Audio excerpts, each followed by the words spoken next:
Hello students, मैं teacher are के सिंह आपका ओमेगा प्रो क्लासेस में स्वागत है। पिछले क्लास में हम लोग जो है सर्टेन पावर ऑफ एक्स और इंडिपेंडेंट ऑफ एक्स पढ़े थे। अब हम लोग मिडिल टर्म और ग्रेटेस्ट टर्म के बारे में जानेंगे। तो चलिए हम लोग मिडिल टर्म क्या होता है वो बताते हैं। तो middle term of middle term of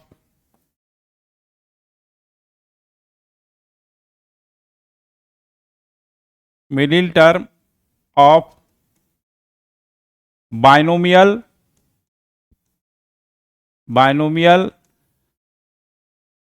expansion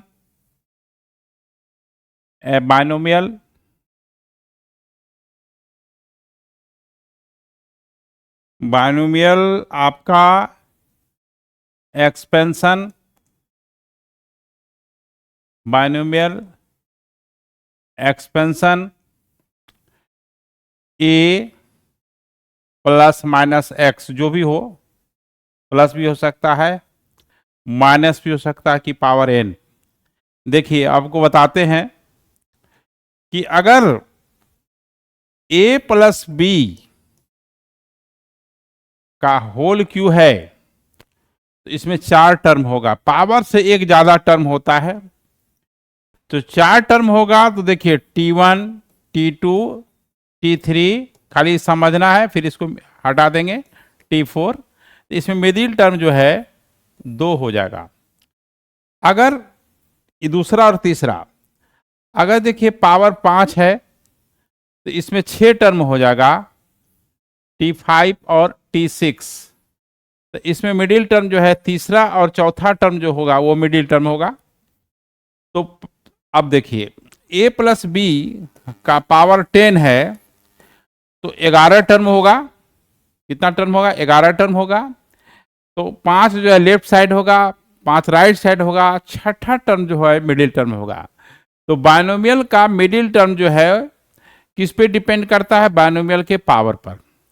अगर पावर ऑड है तो टर्म होगा इवन, इस केस में 2 मिडिल टर्म होगा। अगर पावर है इवन तो टर्म होगा ऑड, ऑड होने पर एक ही मिडिल टर्म होगा। मान लें कि किसी लाइन में अगर 25 बच्चा खड़ा है तो 12 लेफ्ट साइड, 12 राइट साइड, 13वां जो बच्चा होगा वो मिडिल में होगा। लेकिन 26 जब होगा तो आपका 2 मिडिल टर्म हो जाएगा, 13वां और 14वां, 12 इधर 12 इधर, 13 14, 2 मिडिल टर्म हो जाएगा। तो अब हम लोग मिडिल टर्म जानने से पहले इसमें हम लोग केस स्टडी करेंगे। क्या करेंगे? केस स्टडी करेंगे। इसको हटा देते हैं, ये समझाने के लिए आपको एग्जाम्पल लिए थे। तो देखिए अगर बेंच में 5 लड़का बैठा हुआ है तो 2 लेफ्ट 2 राइट, तीसरा जो लड़का होगा वो मिडिल टर्म होगा, मिडिल बॉय होगा। ठीक है, तो उस देखिए यहां पर क्या करना है कि case first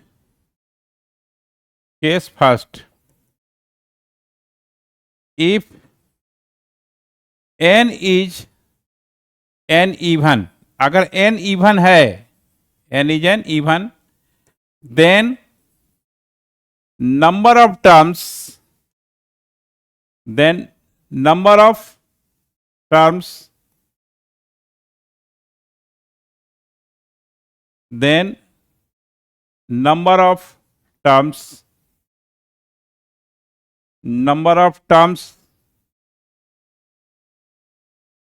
will be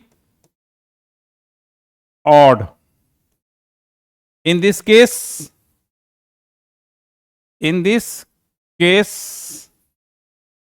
there is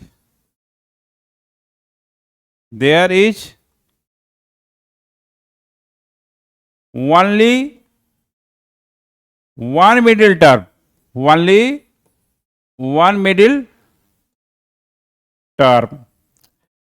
and that term will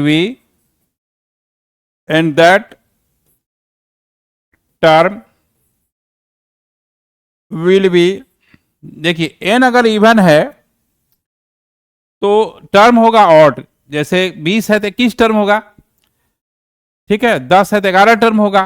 तो उस केस में एक ही मिडिल टर्म होगा and that term will be n/2, यानी बाइनोमियल के पावर को 2 से डिवाइड कर देंगे, इवन नंबर 2 से कट जाता है।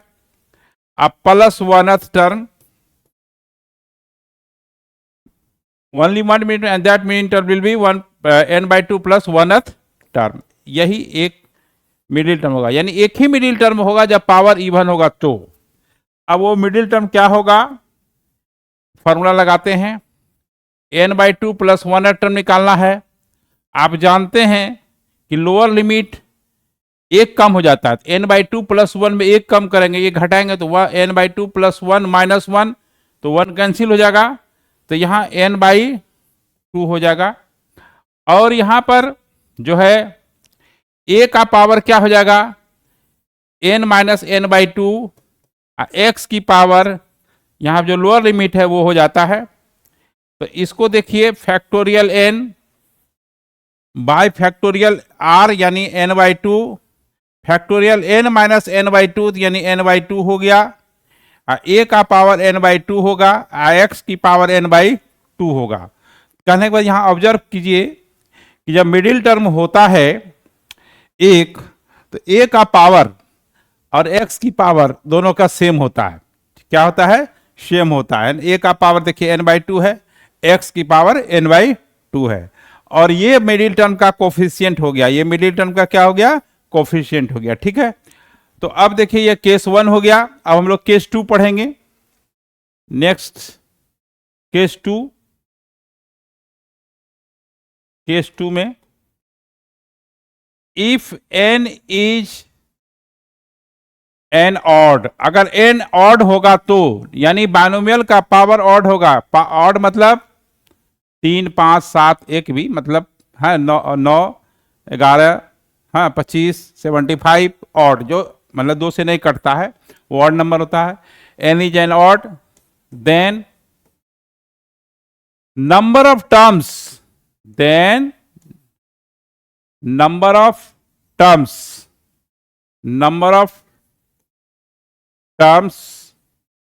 will be even मतलब the number of terms will be even। जैसे पावर 11 है तो टर्म 12 हो जाएगा, उस केस में 2 मिडिल टर्म होगा, will be even। in this case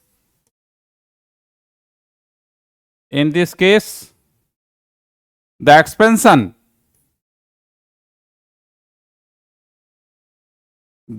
expansion has 2 middle terms, 2 middle term होगा, आपको 2 मिडिल टर्म निकालना पड़ेगा, 2 middle terms, and that middle term will be, and that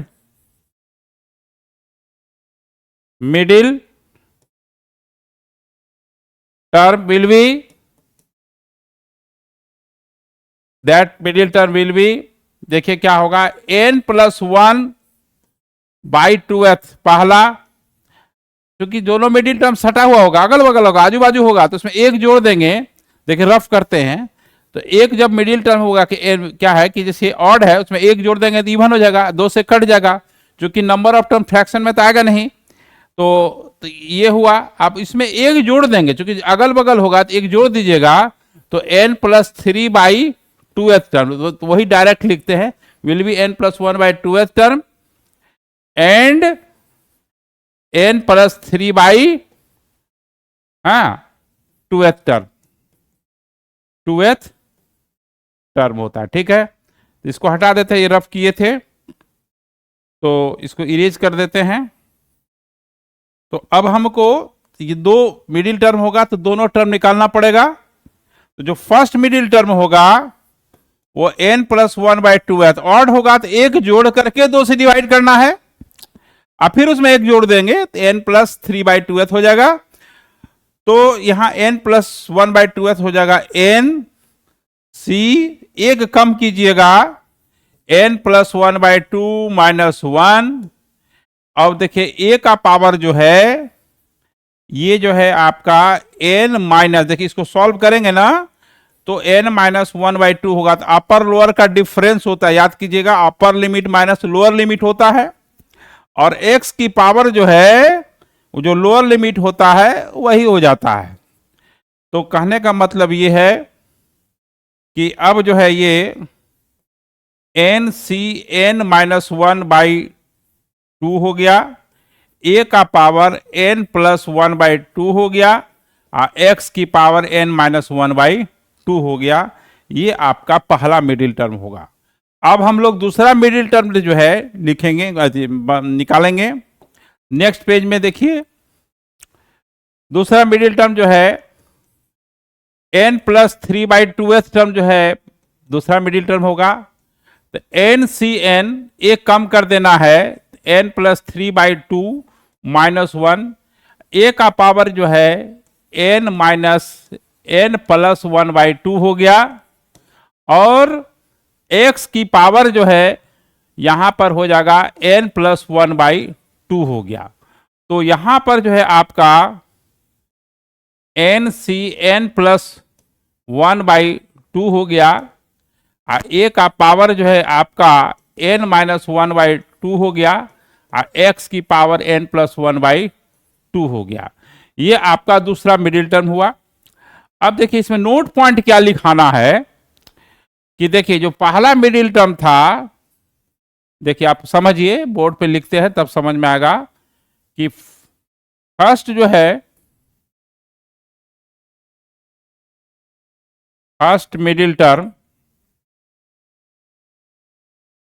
term जो था एन सी एन माइनस 1/2 था, ए का power n minus ए का power n minus 1/2 था, नहीं n प्लस 1/2 था, ठीक, और x की पावर n माइनस 1/2 था, है ना। अब इसको आप तोड़ेंगे, factorial n minus 1/2, factorial n minus 1/2, और a का पावर n प्लस 1/2, और x की पावर n माइनस 1/2। तो ये जो है ये factorial n minus 1/2, factorial n plus 1/2, और a का पावर हो जाएगा n प्लस 1/2, और x के पावर हो जाएगा n माइनस 1/2, ठीक है। तो देखिए यहां पर दूसरा जो मिडिल टर्म होगा, नेक्स्ट पेज चलते हैं। सेकंड मिडिल टर्म जो होगा, हाँ, सेकंड मिडिल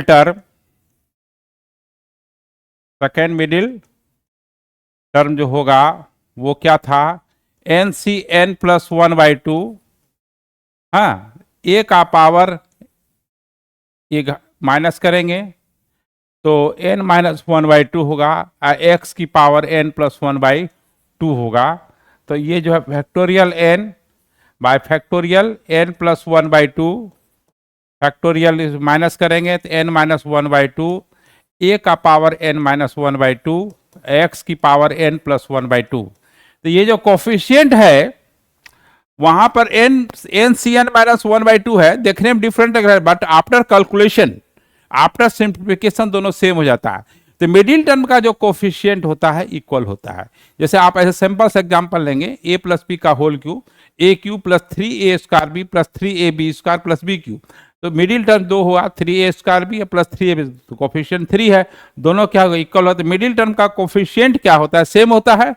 और एक मिडिल टर्म निकाल लेते हैं तो चूंकि कोफिशिएंट तो वही होगा, और उसमें a का पावर n प्लस 1/2 है पहला मिडिल टर्म में, x का पावर n माइनस 1/2 है। खाली a का पावर को x में लेके चल जाना है, x की पावर को a में डाल देना है, interchange the coefficient of a and x। तो नोट में लिखिए कि नोट में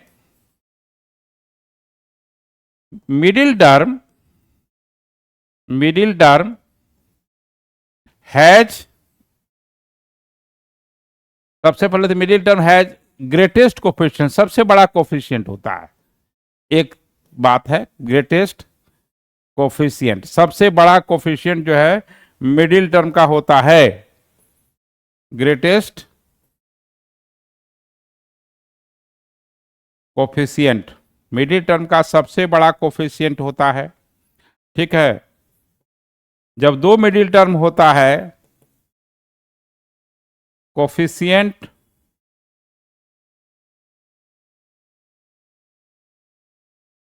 एक मिनट, थोड़ा सा यहाँ ये coefficient of middle term, middle DLE छूट गया है,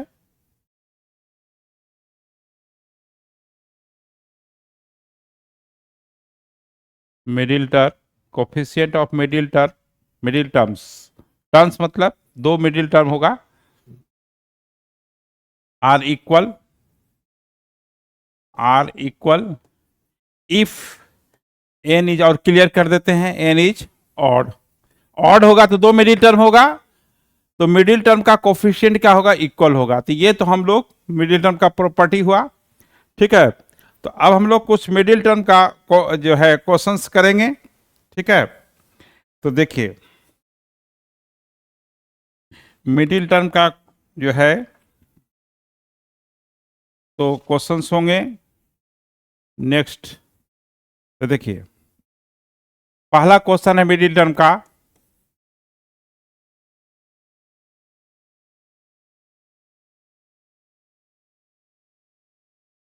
find the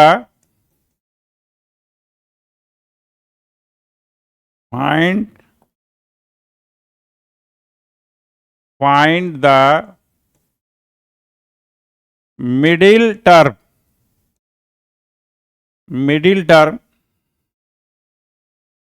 of the expansion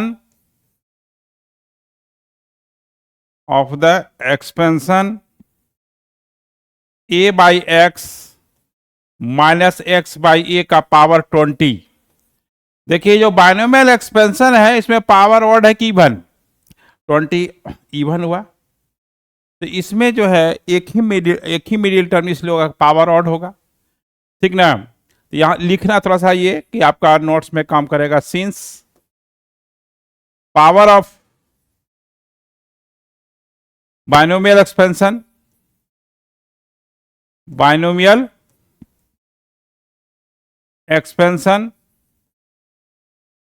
is an even, then the number of terms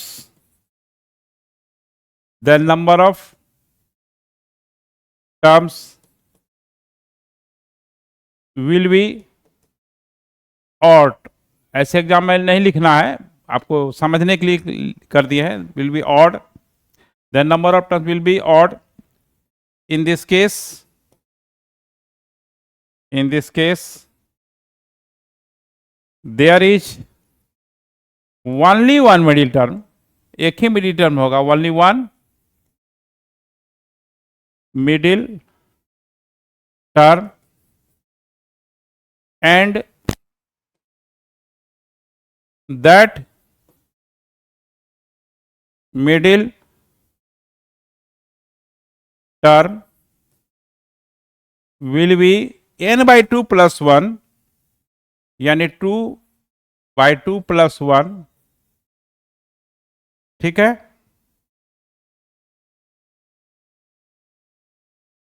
यानी 11th टर्म, ऐसे समझिए 20 है तो किस टर्म होगा, 10 लेफ्ट 10 राइट, तो 10 के बाद 11वां टर्म होगा, तो 11वां टर्म आपको निकालना है। तो अब देखिए T11 निकालना है, T11 निकालना है, पावर कितना है 20, एक कम कर देंगे 10, a बाई एक्स की पावर 20 माइनस 10, 10 हो गया, बीच में माइनस है तो माइनस डाल देंगे, x बाई ए का पावर 10 हो जाएगा, जो लोअर लिमिट है वो हो जाएगा। तो अब जो है ये हो जाएगा कितना, factorial 20 bye factorial 10 bye factorial 20 minus 10, और a का पावर 10 और x की पावर 10, चूंकि ये माइनस है और माइनस है तो पावर इवन रहने पर वो प्लस हो जाएगा। जैसे -1 का पावर 10 तो +1 होगा, और -1 का पावर 20 भी +1 होगा। -1 का पावर अगर 11 है, ऑड है, -1 का पावर 5 है, -25 है तो माइनस हो जाएगा, तो ये तो प्लस ही हो जाएगा। तो अब जो है यहाँ पर x की पावर 10 a का पावर 10 हो गया, ये कैंसिल, ये कैंसिल हो गया। तो कहने का मतलब ये है कि ये अब फिर finally factorial 20 bye factorial 10 bye factorial 10 इसको ब्रेक करेंगे, सिंप्लीफाई करेंगे तो बहुत बड़ा नंबर आएगा, इसलिए उसको छोड़ देते हैं। ठीक है, तो ये मिडिल टर्म होगा। अब देखिए, अब दूसरा क्वेश्चन देखिए, find the middle term of 3x minus x cube, 3x, रुकिए थोड़ा सा साफ लिखते हैं, 3x minus x cube by 6 का पावर 9। देखिए यहां पावर ऑड है, पावर क्या है, ऑड है, तो दो मिडिल टर्म होगा। देखिए तो यहां पर सॉल्यूशन में क्या है कि हियर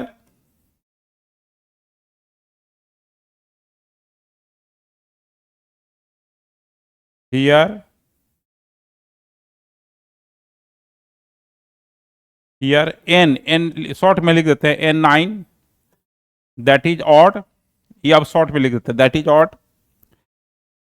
तो in this case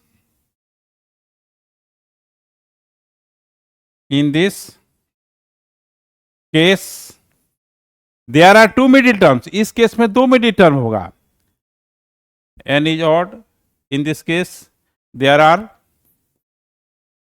to, in this case there छूट गया है ना,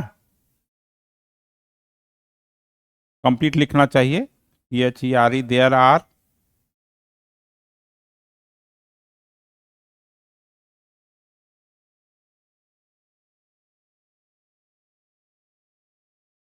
एक मिनट,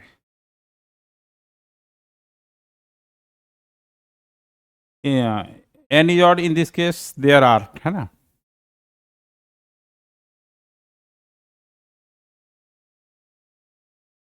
ओह गड़बड़ हो जा रहा है, there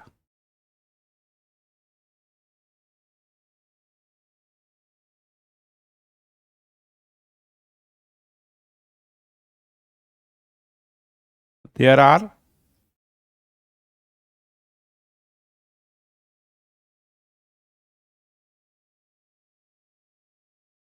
two middle terms, two middle terms.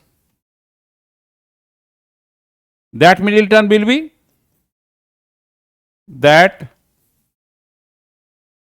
middle term will be, that middle term will be, देखिए पावर ऑड है, क्या बताए थे, n + 1, n यहां 9 है, +1 1th टर्म, एंड देखिए n + 3 2th टर्म। तो कहने मतलब ये 5th टर्म और क्या हो गया 6th टर्म। जब भी मिडिल टर्म होगा वो आपका लगातार होगा, 5वां छठा होगा, छठा 7वां होगा। तो आपको 5th टर्म निकालना है, 5th टर्म निकालना है, तो 5th टर्म क्या होगा 9c4, 3x की पावर 9 - 4 हो गया 5, माइनस है तो माइनस के साथ लिखिएगा प्रॉपर के साइन के साथ, यहां पावर 4 हो गया, ये पहला मिडिल टर्म हो गया। और दूसरा मिडिल टर्म जो होगा छठा टर्म होगा तो 9c5 होगा और 3x की पावर 4 होगा, खाली इंटरचेंज कर देना है, और -x की पावर 3/6 का पावर 5 हो जाएगा। 9C4 9C5 का वैल्यू सेम होगा, ठीक है, क्योंकि अब बताए थे मिडिल टर्म का जो कोफिशिएंट होता है वो इक्वल होता है, ठीक है। ऐसे भी देखिए जो दो बाइनोमियल कोफिशिएंट जिसके लोअर लिमिट का सम देखिए 5 + 4 = अपर लिमिट के बराबर है, तो उसका वैल्यू सेम होगा। क्या होगा, जब दोनों दो बाइनोमियल कोफिशिएंट है और दोनों के लोअर लिमिट को जब ऐड करेंगे वो अपर लिमिट के बराबर होगा, तो दोनों का न्यूमेरिकल वैल्यू क्या होता है, सेम होता है। तो इस तरह से जब पावर ऑड होगा तो मिडिल टर्म होगा, पावर जब इवन होगा तो एक ही मिडिल टर्म होगा, ठीक है। तो अब जो है हम लोग नेक्स्ट क्वेश्चंस करते हैं, ठीक है। ठीक है, तो अब नेक्स्ट क्वेश्चन के लिए हम लोग नेक्स्ट क्लास का वेट करते हैं। Okay, bye.